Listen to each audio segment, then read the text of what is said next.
I had always avoided thinking of myself as a businessman. I was a climber, a surfer, a kayaker, a skier, and a blacksmith. We simply enjoyed making good tools and functional clothes that we and our friends wanted. And one day it dawned on me that I was a businessman and would probably be one for a long time.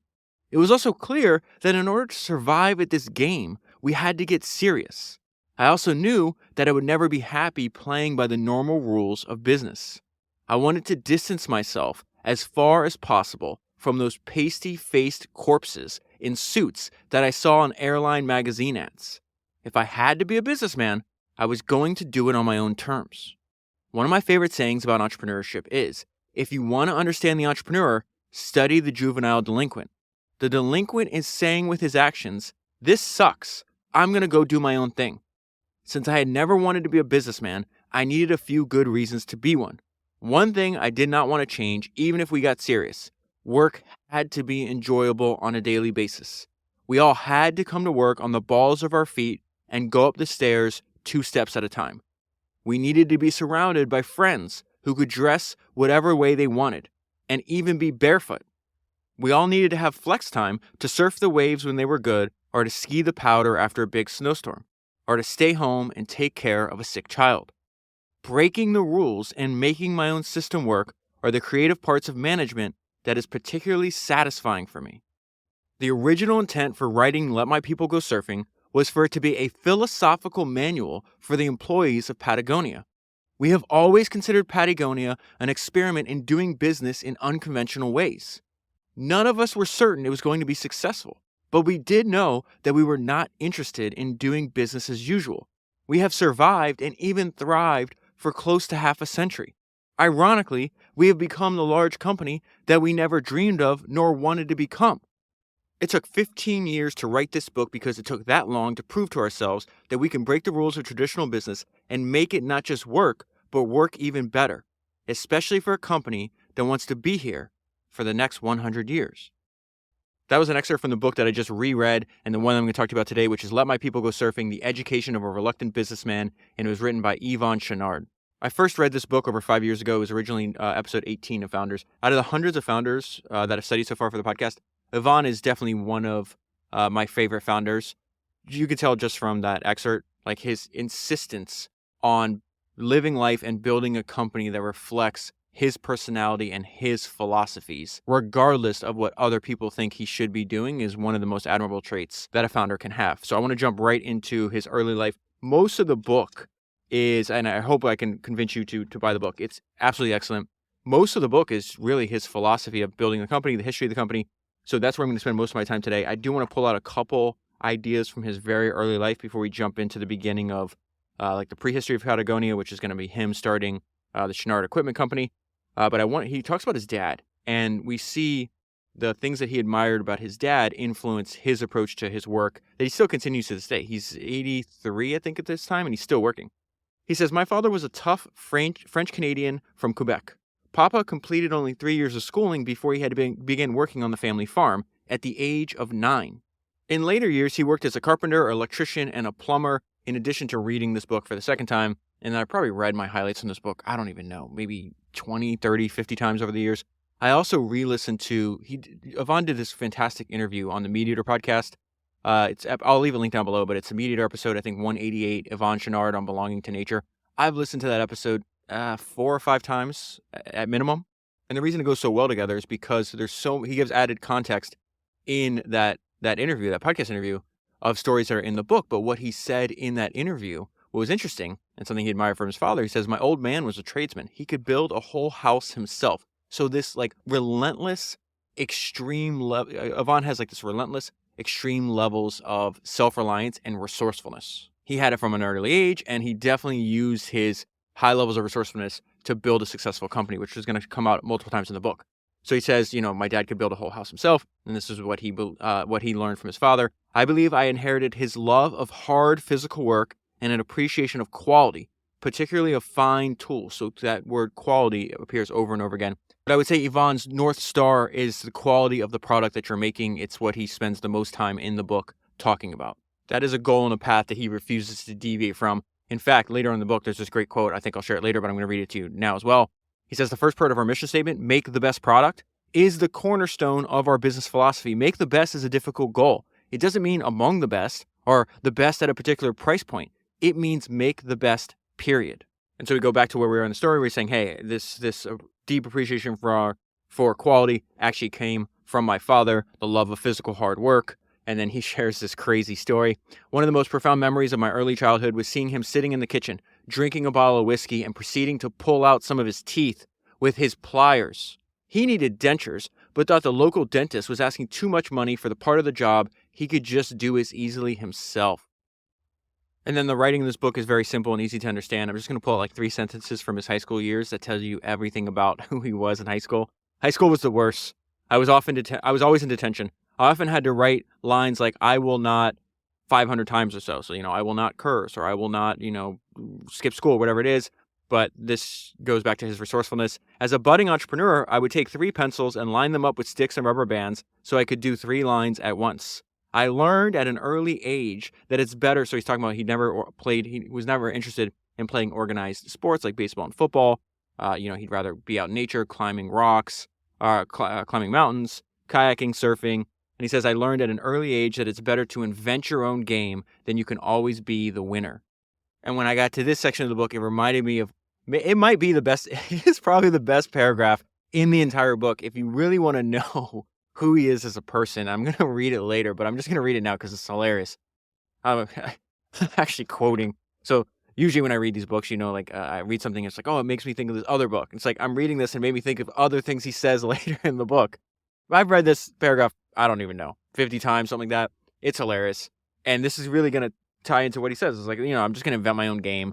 He does not believe in building an undifferentiated commodity product by any means, right? And so he says, when I die and go to hell, the devil's going to make me the marketing director for a cola company. I'll be in charge of trying to sell a product that no one needs, is identical to its competition, and can't be sold on its merits. I'd be competing head on in the cola wars on price, distribution, advertising, and promotion, which would indeed be hell for me. And this is the punchline. I'd much rather design and sell products so good and so unique that they have no competition. And so now we fast forward. He's 19 years old. Remember the subtitle of the book, The Education of a Reluctant Businessman. He becomes an entrepreneur at 19 reluctantly because he didn't think the quality, tied back to that word, the quality of the products that were on the market were good enough. So he is a mountain climber. This is in the very, very early days. And so essentially he realizes, hey, I can't find high quality products. My life literally depends on these products. I need to make my own. And then we see what I mentioned earlier. It's like, I just love these people where it's like, no, I have a philosophy, I have a point of view, and I have a personality. I'm going to inject that into my company. I'm not going to deviate from that. In 1957, I started teaching myself blacksmithing. I wanted to make my own climbing hardware. To this day, if people meet, when he meets people that don't know who he is, and they say, hey, like what do you do? He calls himself a blacksmith. He thinks of himself as a craftsman, and he thought his trade and his craft was blacksmithing. He just got into clothing because blacksmithing at the quality levels he did was not profitable. So he's like, I got to sell clothes just so I can make equipment. So I started teaching myself blacksmithing. I wanted to make my own climbing hardware. At the time, this is the philosophical difference, though. And speaks to another thing that I love about Yvon is that he reads. He's very well read. He reads all the time. He says, at the time, all climbing gear was European. And the soft iron pitons, or I think it's pitons, were meant to be placed once and left in position. So that's what the European way of doing things. He found this way completely disgusting. He had a philosophical difference of the Europeans, and it came from the authors that he was reading. The European attitude toward climbing mountains was, quote unquote, to conquer them. All the gear was left in place to make it easier for others to follow. We American climbers were brought up on reading the transcendental writers like Emerson, Thoreau, and John Muir. You climb the mountain or visit the wilderness, but you leave no trace of having been there. That idea right there, the fact that he has a philosophical difference, is going to ripple throughout his entire career. He's like, I don't like the way other businesses are built, so I'll find a different way to do it. And the lesson behind that lesson is like why you do something, why you're doing it, affects every other decision that comes after. And so it's in the first year of his career, in the very early days of him being an entrepreneur, that he realizes, oh wait, people will always pay for quality. His product is 7 times more expensive than the leaders in the market, and people still line up to the point where like he automatically sell out everything that he's able to make. I made these pitons for myself and a few friends. Then friends of friends wanted some. I started selling them for $1.50 each. You could buy European pitons for 20 cents. You had to have my new gear if you wanted to do the state-of-the-art climbs that we were doing. And so at this time in his life, he's nomadic. He's just finding, he's like, where's the best mountain climbing? We're going to go there. Where's the best surfing? And what was hilarious is now, I've read, 280 books since I read this for the first time. And I was like, oh, this is another billionaire who started out by selling his product out of his trunk, just like Phil Knight. Most of my tools were portable, so I could load up my car and travel up and down the California coast from Big Sur to San Diego. I would surf, and then I would haul my anvil down to the beach, and I'd start making pitons before moving on to another surfing beach. I supported myself by selling the equipment from the back of my car. He is unbelievably poor at this time, and there's just one sentence that illustrates that. We ate cat food, but living and surviving and then thriving like this actually taught him this. There's a lot of, he takes a lot of lessons from nature. I actually went back and read my show notes for the first time that I did this book, and I was like, oh, this is actually really good. I liked what young David said for over 5 years, so I'm just going to read it. He says, throughout the book, or I guess I said, throughout the book, he has a really beautiful idea of comparing business and organizing human labor to nature. Part of this idea is he intentionally puts Patagonia through a lot of stress because he feels you need stress to grow. Evolution is another name for change, only happens under stress. So he says, he's talking about who he was as a very young man. We were like a wild species living on the edge of an ecosystem, adaptable, resilient, and tough. And so I already mentioned the fact that Yvon has this handful of philosophies and ideas that he just repeats over and over again and applies to all aspects of really everything that he's doing, whether it's work or play. He says, I believe the way towards mastery of any endeavor is to work towards simplicity. The more you know, the less you need.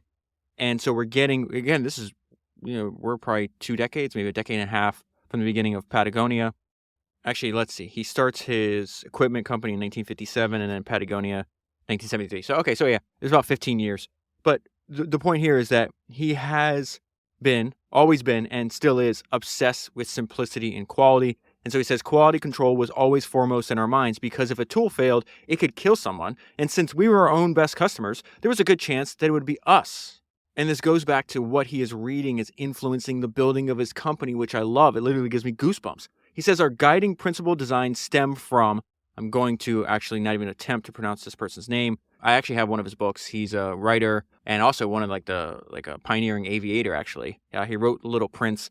And this is a quote from him. In anything at all, perfection is finally attained, not when there is no longer anything to add, but when there is no longer anything to take away. When a body has been stripped down to its nakedness. Now we go back to Yvon. Studying Zen has taught me to simplify. To simplify yields a richer result. And so it goes back to this idea that simplicity is complexity resolved. It's not complexity ignored, right? At the base of a mountain wall, where you spread out all of your gear to organize for a climb, it was easy to spot the tools made by Chouinard equipment. Our tools stood out because they had the cleanest lines. They were also the lightest, the strongest, and most versatile tools in use. They were also the most expensive. When other designers would work to improve a tool's performance by adding on, I would achieve the same ends by taking away, by reducing weight and bulk without sacrificing strength or the level of protection. So then when the second time I read the book, when I got to that section, I quoted another quote that's later on in the book that Yvon says, I believe the way towards mastery of any endeavor is to work towards simplicity. And then Yvon goes back to this idea that he was a reluctant businessman, that he never started out to start a business, right? That was not his aim. None of us saw the business as an end to itself. It was just a way to pay bills so we could go off climbing trips. The reason I'm reading that to you is because this is the prehistory of Patagonia. Patagonia is the company that, it's been around for 50 years now, produced this cult-like following, and wind up making him, if he's a reluctant businessman, he's definitely a reluctant billionaire as well. But this is the point. Chouinard equipment operated at a 1% profit margin. And so he realized that was unsustainable, and then he has a great line here. Then came my first idea for clothing. And so he's like, okay, I'll start making clothing just so it can pay for the equipment. And then some of his clothing takes off. He has this, I'm going to read it to you now. In fact, I'm not even going to wait till later. He has this idea that the functional needs of the product should be a design guidepost. And so the first thing that he makes is this rugby shirt. People just like the way it looks. You used it because it actually protected his neck and upper body from all the climbing he was doing. So I'm going to go back to the rugby shirt in a minute. But when I got to the rugby shirt, it made me think of what he said, the difference between a Cadillac and a Ferrari. And he says complexity is often a sure sign that the functional needs have not been solved. Complexity is often a sure sign that functional needs have not been solved. Take the difference between the Ferrari and the Cadillac of the 1960s. The Ferrari's clean lines suited its high-performance aim, so he clearly is admiring the Ferrari and he hates the Cadillac, okay? The Cadillac didn't even have any functional aims. It didn't have the steering, suspension, torque, aerodynamics, or brakes appropriate to its immense horsepower. But then nothing about its design really had to work. All it had to do was convey the idea of power and creature comfort, this made me laugh, of a living room floating down the highway to the golf course. So to a basically ugly shape were added all manner of useless chrome gingerbreads like fins at the back and breasts at the front. And this is the punchline and really speaks to what he discovered with the very first successful piece of Patagonia clothing, but it also ties into his love of the Ferrari's design and his distaste for the Cadillac design in the 1960s. Once you lose the discipline of functionality as a design guidepost, the imagination runs amok. Once you design a monster, it tends to look like one too. And so the year is 1970. He's in Scotland. He's on a winter climbing trip. And he says, hey, I bought myself a regulation team rugby shirt to wear, thinking it would make a great shirt for rock climbing. Overbuilt to withstand the rigors of rugby, it had a collar that would keep the hardware slings from cutting into my neck. So the hardware equipment that he has roped around his neck, right, as he climbs up the mountain, that usually result in these giant cuts and abrasions on the back. And this also speaks to the fact that he has this inner clock. Let's go back to what Charlie Munger said to me at dinner, right? He's just like, I just did whatever I wanted to. I didn't care what other people thought. If I thought it was a good path for my life, then, everybody else be damned.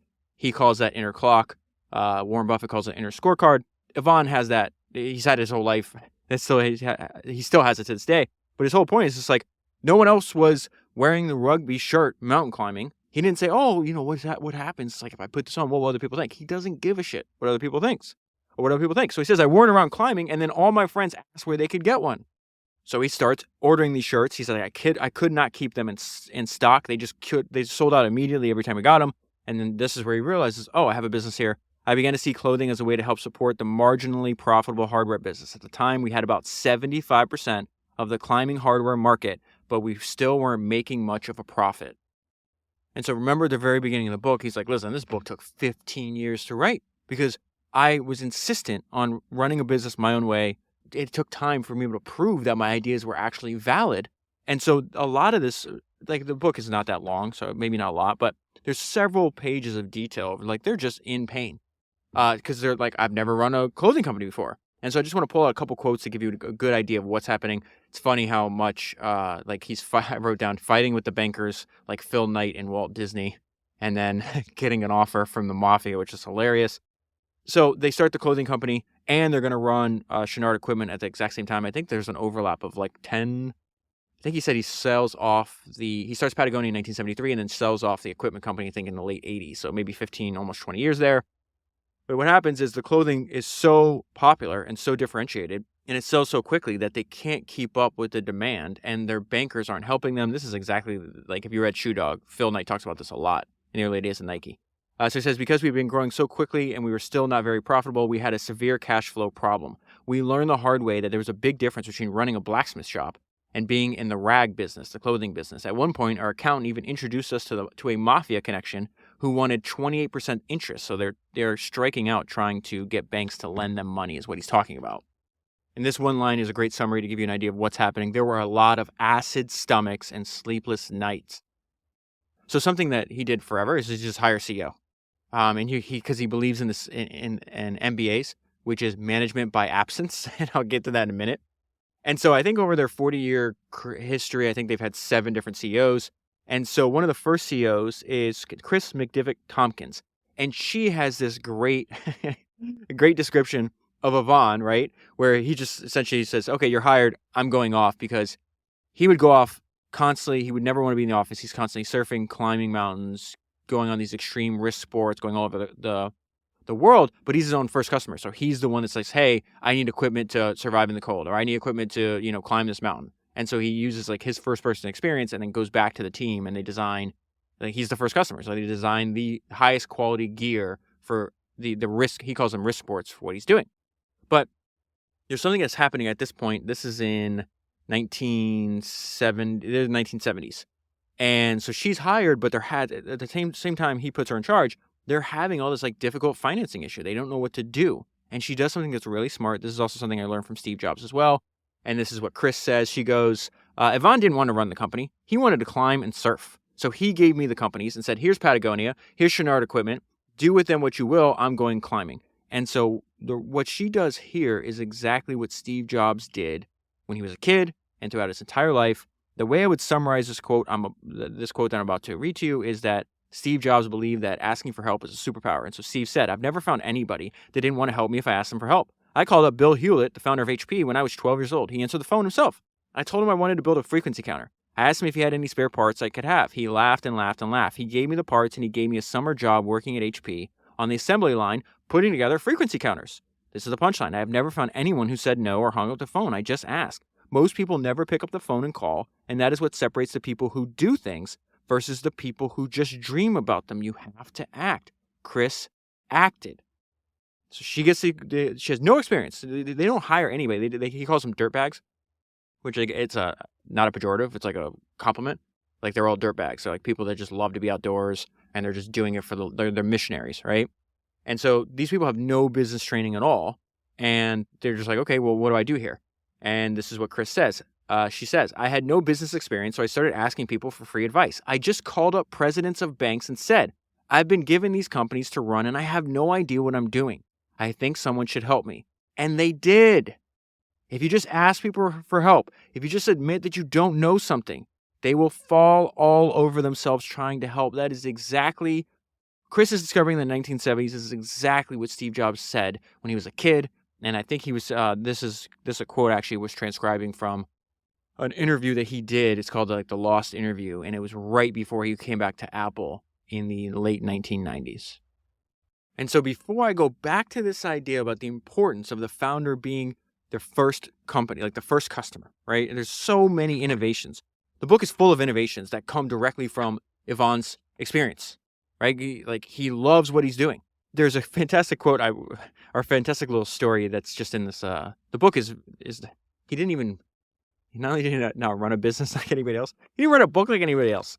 There's all these like random stories interspersed through the pages. The pictures in this book are absolutely incredible. Again, I really hope you buy the book, but you stumble upon these random stories of Yvon from friends. And this is from Tom Brokaw, who was like this legendary, I don't even know if Tom's still alive, but he's like this legendary anchorman that is also like an outdoor enthusiast. And he goes ice climbing with Yvon. And listen, this is just really trying to give you Yvon's personality, which I just personally love because he's just a curmudgeon.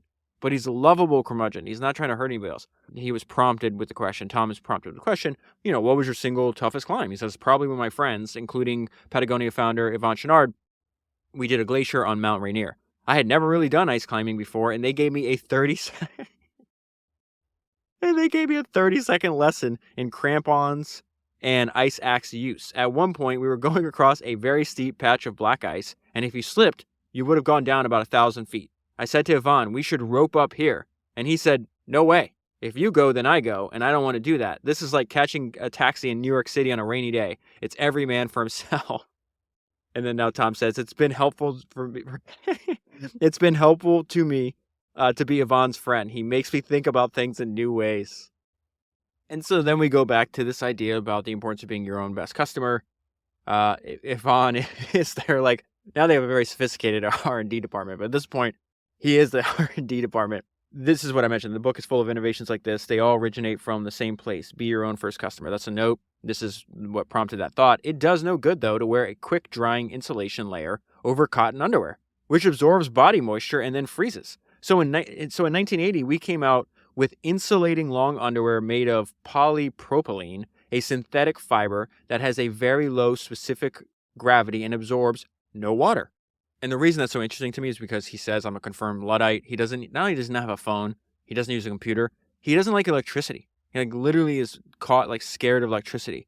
And yet his company, because of the need to be able to develop, like they are forced to innovate. Like you're not going to survive in these harsh environments where he is without innovation. And so he's actually created a technology company, even though he hates, electronics. It's just really funny to me.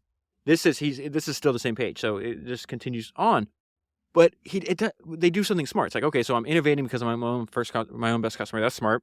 And then you teach everything you know. This is Trader Joe's did this exact same thing. If you listen to the episode, I think it was 188 of Trader Joe.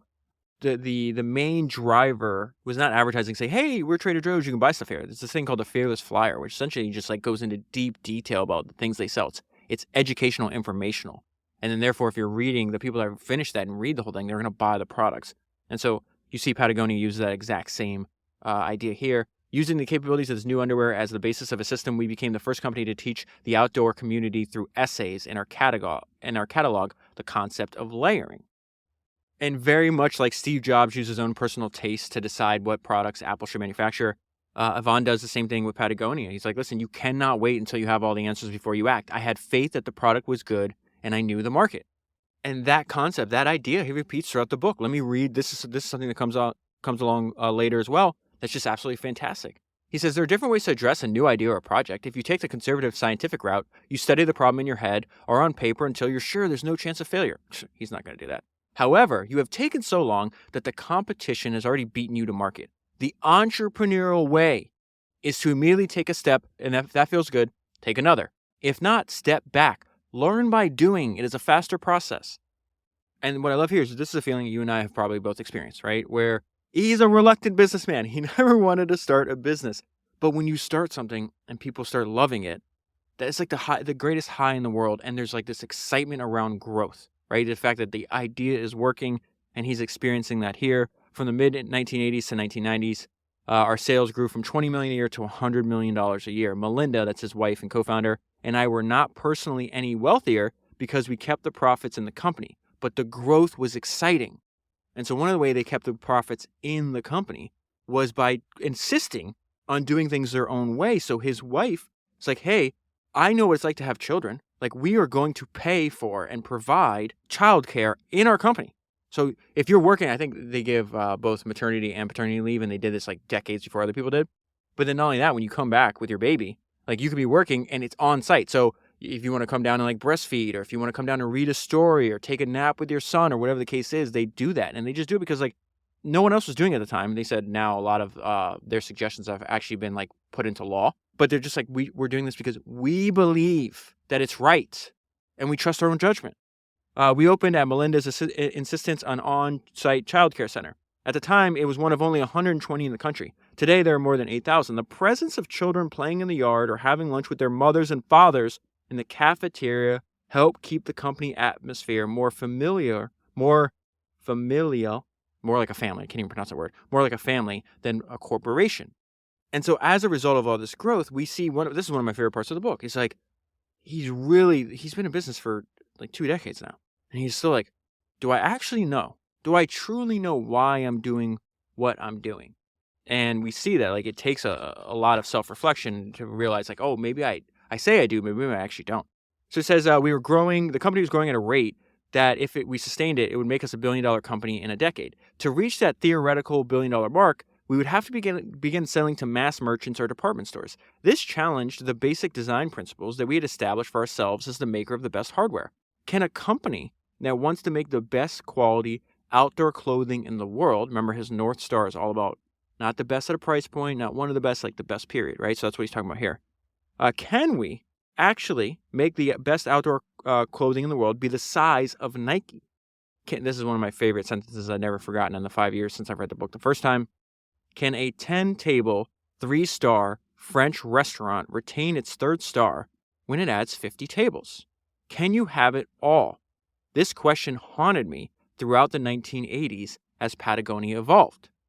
He's also being changed because he's a father. He's got 2 children, and he's realizing, he's like, oh, wait, he's got a ton of friends that have died in these risk sports up until this point. But once he has the company and he has his family, he's like, oh, I have to readjust what I'm doing here. So he's like, I continue to practice my MBA theory of management by absence. While I tested our clothing and equipment in the most extreme conditions of the Himalayas, in 1981, 3 friends and I set off an avalanche while trying to climb a 23,000-foot high mountain in Tibet.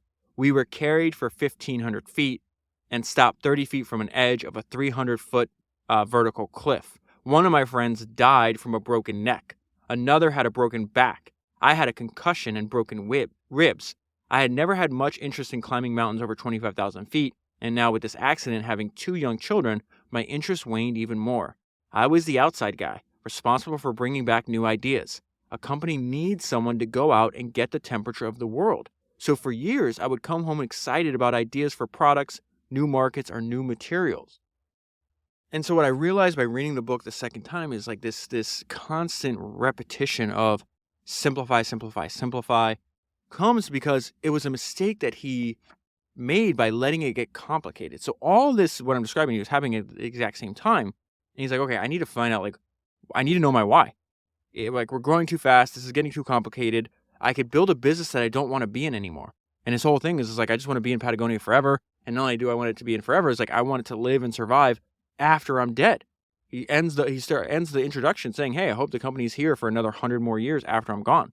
Looking back now, I see that we made all the classic mistakes of a growing company. We failed to provide the proper training for our new company leaders, the strain of managing a company with 8 autonomous product divisions and 3 channels of distribution exceeded our management skills.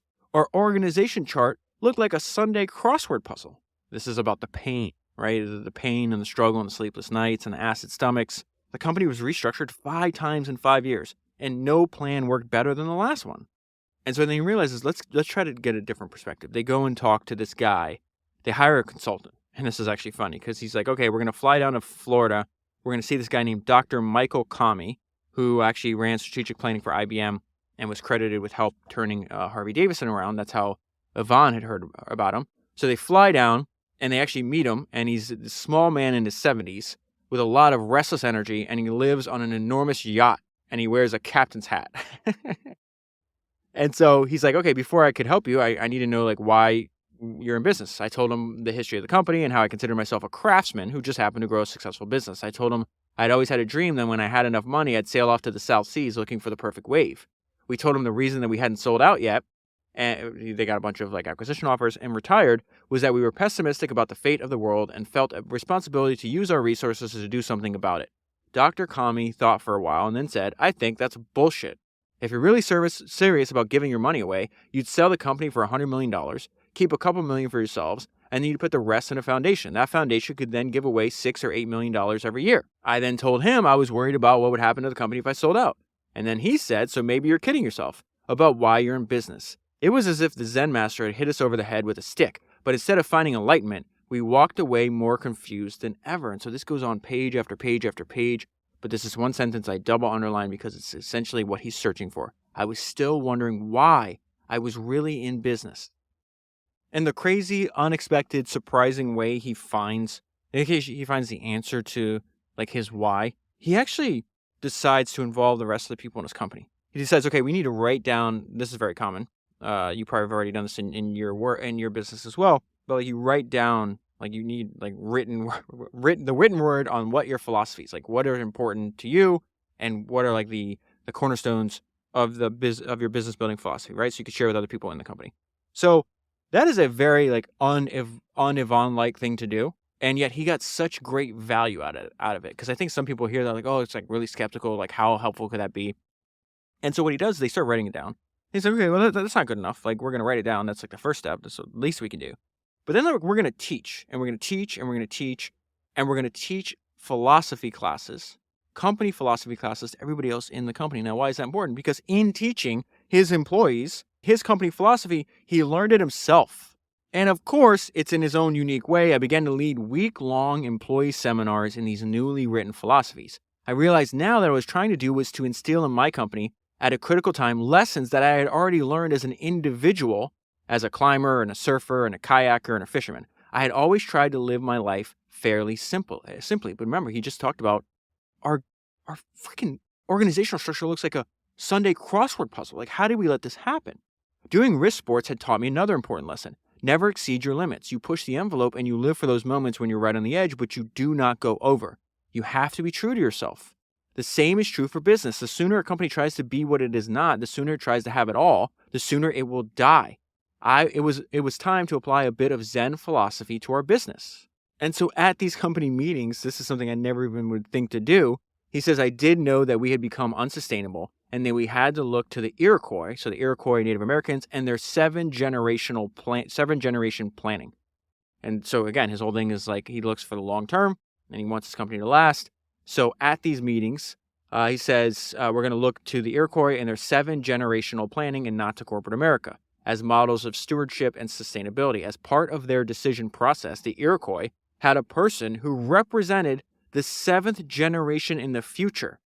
If Patagonia could survive this crisis, we had to begin to make all of our decisions as though we would be in business for 100 years. Teaching the classes also gave me the real answer to Dr. Kami's question. I knew, after 35 years, why I was in business. True, I wanted to give money to environmental causes, but even more, I wanted to create in Patagonia a model other businesses could look to in their own searches for environmental stewardship and sustainability, just as our pitons and ice axes were models for other equipment manufacturers. I'm going to interrupt this paragraph because when I got there, it made me think of something I heard Jeff Bezos say one time that I think is absolutely fantastic. I talked about Akio Morita, which is the founder of Sony. I think it's episode 102. Both Jeff Bezos and Steve Jobs, among a bunch of other entrepreneurs, but both Jeff and Steve are on record about learning from Akio and actually studying his career and using those ideas in building their company, right? Which is the entire thesis of what you and I are doing every week on Founders. So this is Jeff Bezos on what he learned from Akio Morita and how it influenced the building of Amazon. This is what Jeff said. Right after World War II, Akio Morita, the guy who founded Sony, made the mission for Sony that they were going to make Japan known for quality.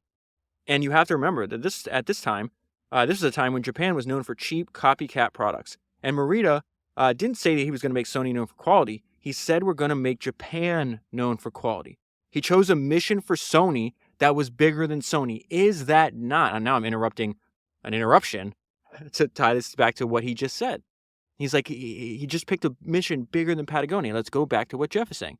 He chose a mission for Sony that was bigger than Sony. And when we talk about the Earth's most customer-centric company, we have a similar idea in mind.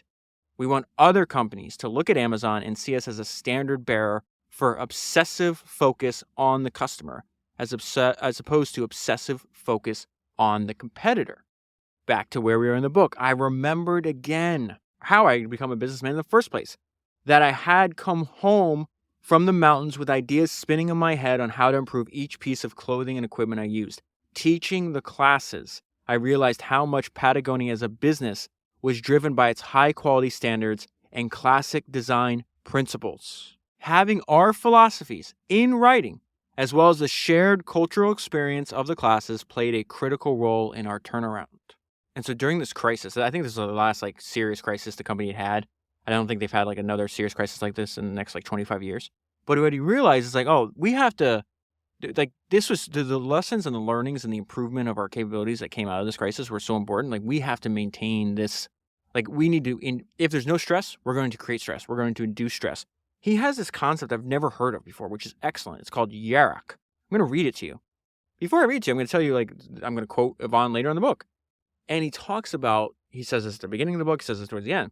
The lesson to be learned is that evolution, what he calls change, right, does not happen. Change does not happen without stress. And it can happen quickly. Just as doing risk sports will create stresses that lead to a bettering of oneself, which is why he climbs mountains, does all the crazy stuff he does to begin with, right? So should a company constantly stress itself in order to grow. And so that he talks about it's the leader's, the founder and the leader's role to create stress even if there isn't. So your company's constantly evolving and changing and growing. He took this concept because when he was a young boy, he was 12 years old, 13 years old in California, he was obsessed with falconry. I didn't even know falconry was a thing before I read this book, to be honest with you. And so he then takes this idea, just like he took an idea from the Iroquois, the Native Americans, and applied it to his business. He's I have a lesson from falconry that we can apply to the company. And so I just wrote, I love this concept, yarak. It is Y-A-R-A-K.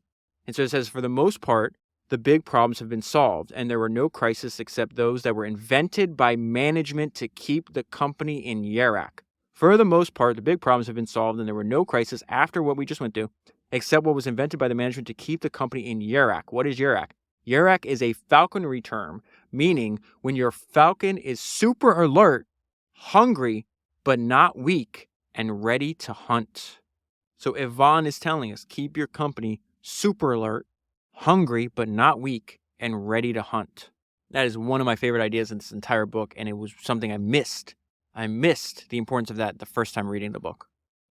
And in a few weeks for episode 300, I'm going to reread James Dyson's autobiography, still the number one book recommendation, the first autobiography he wrote when he was a younger man, when he was like 45, not the one he wrote when he was like 75 or 70. But what's fascinating to me is that the organization of Yvon's book is very similar to James, where he'll like line out, and some of these sections are specifically titled, like, hey, this is my production philosophy, this is my marketing philosophy, this is my distribution philosophy, this is my financial philosophy. This is why it's so important to not just listen to, this podcast about it, but actually read the book and buy the book and use it as a reference. And so this goes back to where I just have to repeat a bunch of things that are really, really important to me. They've stuck out to me for years, something I want to keep in my mind. It goes back to quality is number one. Quality, simplicity, long-term thinking, being a misfit, being a pirate. These are very important lessons from the book that I think can be applied in infinite situations and forever. Make the best product is a cornerstone of our business philosophy. Striving to make the best quality product is the reason we got into business in the first place. We are a product-driven company. We are not satisfied making second-best clothing. Make the best is a difficult goal. Does not mean among the best or best at the particular price point. It means make the best, period. I actually have a reminder of that saved on my phone. It's actually a GIF of Jay-Z doing this interview probably 10 years ago. And he says, what am I here for? To be second best? I don't think so. And then Yvon just has fantastic one-liners. This is one of my favorite lines, one of the best lines in the book. The more you know, the less you need. Talks about the importance of keeping your product line simple. Few of us have the time, patience, or knowledge to order from a 12-page Chinese restaurant menu or to choose among 50 pairs of seemingly identical skis in a ski shop. People have too many choices these days. They are tired of constantly having to make decisions, particularly when it takes major effort to make intelligent decisions. Too much choice brings unhappiness. And really what he's saying is part of the value that you're providing is making the decision for the customer. You have the time and the knowledge and the specific knowledge to make intelligent decisions. They do not. They're busy with other things. They're busy with their own work. They're busy with raising their kids. They're busy with their own life. Part of the value that you provide is making the decision for your customer. And I know I've already said this one time, but it is really important to repeat it. I wrote when I read this the second time, I feel this in my soul. Difference and retention of total control. That is a quote from James Dyson. I feel this in my soul is a quote from me. When I die and go to hell, the devil's going to make me marketing director for a cola company. I'll be in charge of trying to sell a product that no one needs, is identical to its competition, and can't be sold on its merits. I'll be competing head-on in the cola wars on price, distribution, advertising, and promotion, which would indeed be hell for me. Remember, I'm the kid who couldn't play competitive games. I'd much rather design and sell products so good and so unique that they have no competition. And so even though Yvon definitely marches to the beat of his own drummer and is dancing to music most of us can't even hear, he's still, one thing he shares with, I would say everybody that you and I study in this podcast is like, when you listen to the podcast, you read the books, it's like, these people are going to hold you to unbelievably high standards. And so he is not with any kind of excuses. Reading this book, like when I'm on this page and I'm thinking about this and I'm actually like I'm underlining and I'm taking the notes and I'm like not skipping to the next page and trying to get through the book as quick as possible. I'm thinking, it's like, do I do any of this? Are there parts of my life, whether it's professional, personal, or otherwise, it's like where I am listening to bullshit excuses, where I would be better served having Yvon's perspective on this than my own. And this is an example. He just talks about some common examples and excuses that he hears from other companies. He's like, this is not good enough. Your quality level is too low. It is not acceptable. So it says, or you hear something like, I wish I could help you with that, but, I wish we could do it, but our insurance policy just won't allow it. And so he's going to give you the example of what you would hear, and then he's going to say what he would say. So I wish we could do that, but our insurance policy won't allow it. Why not just do it anyways? Or get another insurance policy. Or don't even have insurance. Get out of the kitchen if you cannot stand the heat. Here's another example. We can't get any more fabric or aluminum or whatever. So substitute another material. Try another mill or 50 or 100 other mills. Try mills in other countries. Call a competitor and find out where they get their fabric. Another example. I've called and called and called and I can't get through. How many times have you really called? 3 or 4 times? Call 20 times. Try an email or a registered letter or catch them at home with a 5 a.m. wake-up call. Here's another example of an excuse. I didn't have the time, or I've been too busy to answer your letter or to return your call or to write a weekly report or to clean my desk, whatever. These are dishonest excuses. What the person really means is that the job didn't get done because it had the lowest priority. And in fact, he may never return your call because he really doesn't want to. People do what they want to do. And lastly, impossible. This is the lamest of the lame excuses. Difficult maybe, or impractical, or too expensive, but rarely is anything impossible.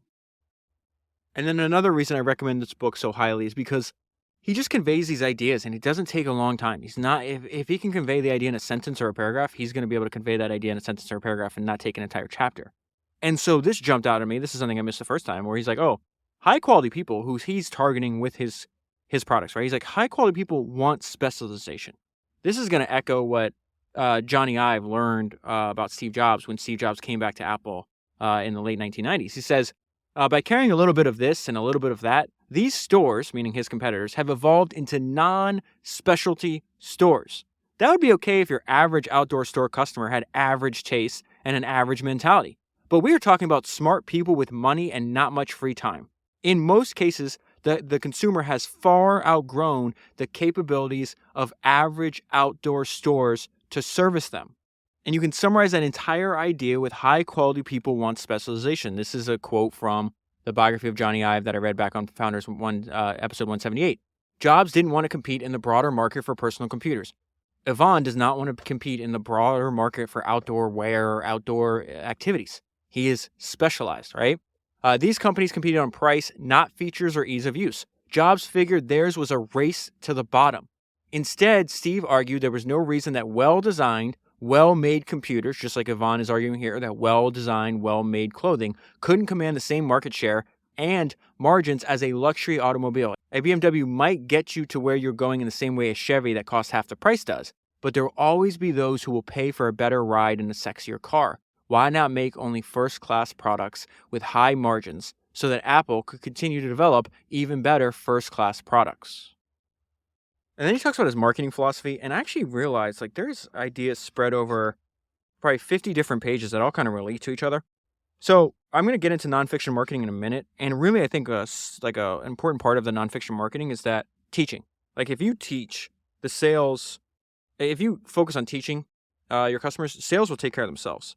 I mentioned this is exactly what Trader Joe's did earlier with the Fearless Flyer. They took ideas. In fact, in that they took ideas from David Ogilvy 20 years earlier and just used his ideas in that. The more you teach, the more you sell, or the more you tell, the more you sell, I think is the Ogilvy quote.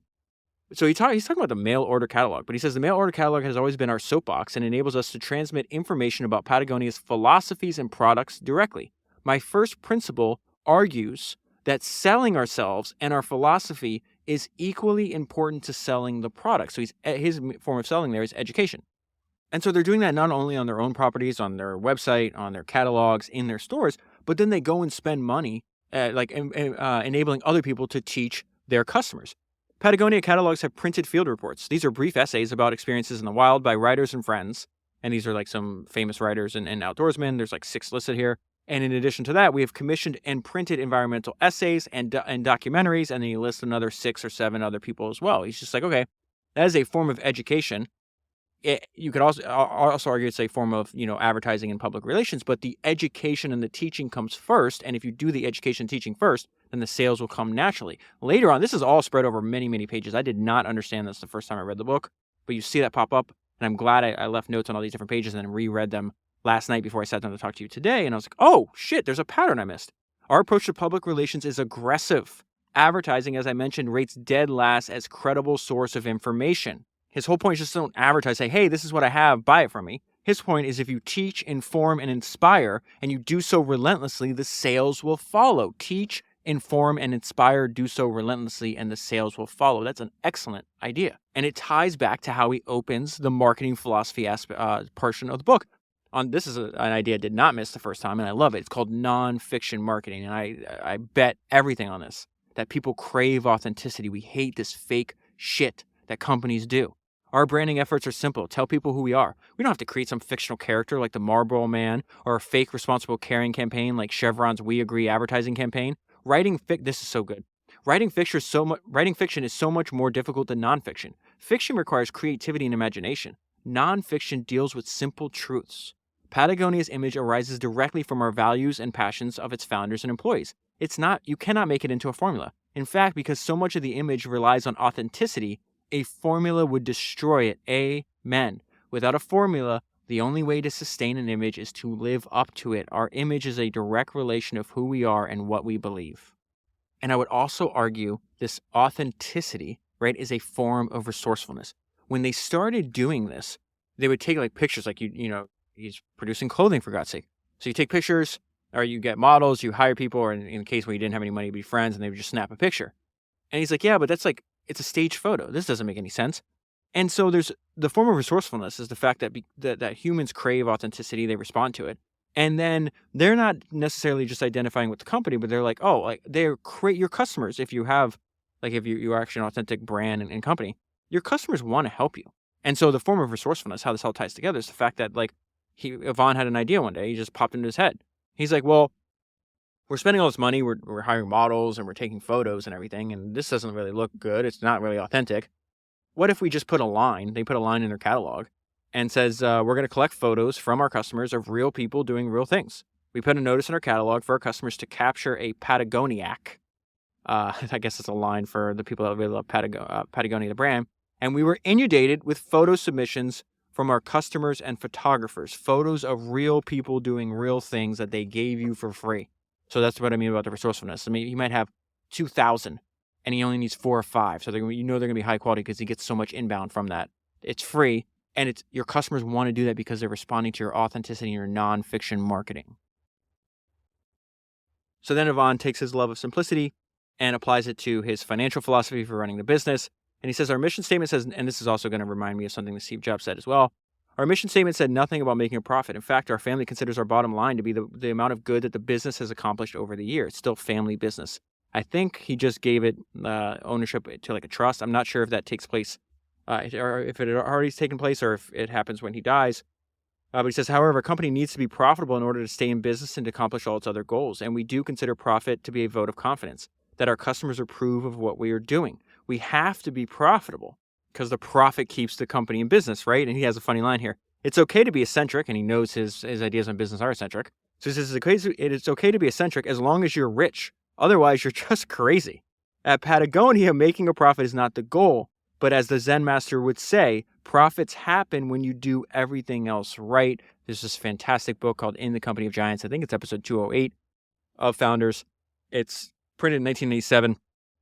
It's like an interview with like 16 technology company founders. And Steve Jobs said in that book, I was taught by some wise people that if you manage the top line of your company, that your customers, your products, your strategy, the bottom line will follow. But if you manage the bottom line of the company, meaning finance first, and forget about the rest, you'll eventually hit the wall because you take your eyes off the prize.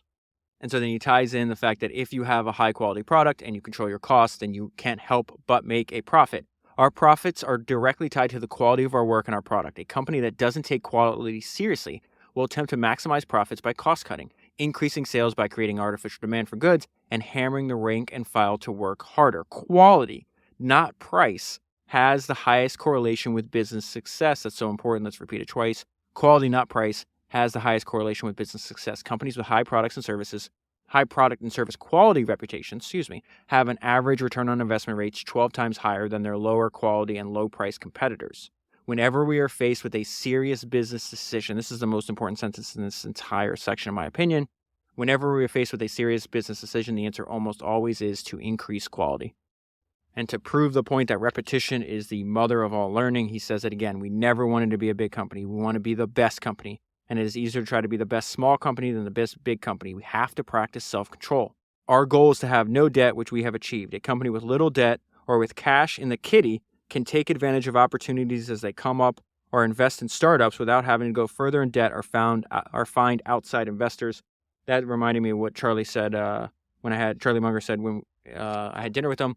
He said that him and Warren and Berkshire in general had made a ton of money because they always had cash and they could act fast.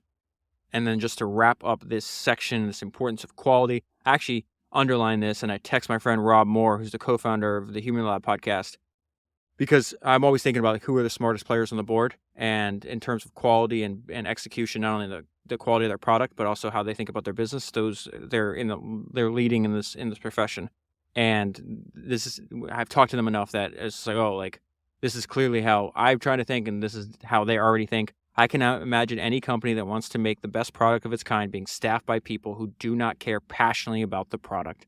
Amen. At the top of this page is one of my all-time favorite quotes in general. This, could be if you had to choose a North Star, a quote as a North Star, this is a fantastic one to get the most out of life. A master in the art of living draws no sharp distinction between his work and his play, his labor and his leisure, his mind and his body, his education and his recreation. He hardly knows which is which. He simply pursues his vision of excellence through whatever he is doing and leaves others to determine whether he is working or playing. To himself, he always appears to be doing both. That's how I feel about Yvon. I think Yvon nailed that. And then we go back to this idea, which I absolutely love, is the fact that he gets all these lessons on how to run his business from reading books, and they're not even books about business. So he's reading this book called The Beak of the Finch by this guy named Jonathan Weiner, and it has this idea where it was like a theme throughout the book where he feels change is opportunity, and that if your company isn't undergoing stress, you actually need to induce it because that's how you grow. So he says in his book, Jonathan Weiner talks about an insect that was found preserved in amber. This specimen is millions of years old and is identical in appearance to that specimen or that species living today, with one big difference. The present-day insect has developed the ability to shed its legs and regenerate new ones after touching plants covered with pesticides. The lesson to be learned is that evolution, and he puts in parentheses change, the lesson to be learned is that change does not happen without stress, and it can happen quickly. You should not see change as a threat, rather as an opportunity to grow and evolve to a higher level. A company needs to constantly stress itself in order to grow. Our company has always done its best work whenever we had a crisis. When there is no crisis, the wise leader or CEO will invent one. Not by crying wolf, but by challenging the employees with a change. If you don't move now, then you might not be able to move when a real crisis happens. Teddy Roosevelt said, in pleasant peace and security, how quickly the soul in a man begins to die. And then he reiterates that they're doing so to make the highest quality product, to make a business that lasts over 100 years, and to use the resources to fight this global ecological crisis that he goes into much detail in the book. And then there's just this excellent quote that I've never heard before. And wait till you get to the last line. If you want to die the richest man, then just stay sharp. Keep investing. Don't spend anything. Don't eat any capital. Don't have a good time. Don't get to know yourself. Don't give anything away. Keep it all. Die as rich as you can. But you know what? I heard an expression that puts it well. There's no pocket on that last shirt. And then Yvon leaves us with some parting advice: adapt or die. When I look at my business today, I realize one of the biggest challenges I have is combating complacency. I always say we're running Patagonia as if it's going to be here 100 years from now, but that doesn't mean we have 100 years to get there. Our success and longevity lie in our ability to change quickly. Continuous change and innovation requires maintaining a sense of urgency. This is a tall order, especially in Patagonia's seeming laid-back corporate culture. In fact, one of the biggest mandates I have for managers at the company is to instigate change. It is the only way we're going to survive in the long run. It's the same in nature. Nature is constantly evolving, and the ecosystem supports species that adapt either through catastrophic events or through natural selection. A healthy environment operates with the same need for diversity and variety evident in successful businesses, and that diversity evolves out of a commitment to constant change. Our current landscape is filled with complacency, be it in the corporate world or in the environmental front. Only on the fringes of an ecosystem, those outer rings, do evolution and adaptation occur at a furious pace. The inner center of the system is where the entrenched, non-adapting species die off, same for startups and older unchanging businesses, doomed to failure by maintaining the status quo. Businesses go through the same cycles. Conventional corporations are at the center of the ring, and eventually they will die off through either their own misdeeds or catastrophic events, such as dismal economic climates or unforeseen competition. Only those businesses operating with a sense of urgency, dancing on the fringe, constantly evolving, open to diversity and new ways of doing things, are going to be here 100 years from now. Adapt or die. And that is where I'll leave it for the full story. Highly recommend buying the book. People always ask me to make like a top 10 list, which is so hard to do because I love all books in general, but all the books that I cover. I'd have to imagine if I did ever have like a permanent top 10, I think this book would be in it. That's how much I recommend. There's just a ton of interesting ideas and prompts for your own thinking in the book. So if you buy the book using the link that's in the show notes on your podcast player, all right, it's also available at founderspodcast.com. You'll be supporting the podcast at the same time. If you want to join my free email newsletter, I'll email you the top 10 highlights from every book that I read That link is down below. And finally, another way you can support the podcast is by joining Founders Premium, where I make episodes on questions that I receive from subscribers. That link is down below and available at founderspodcast.com, along with everything else. That is 297 books down, 1,000 to go, and I'll talk to you again soon.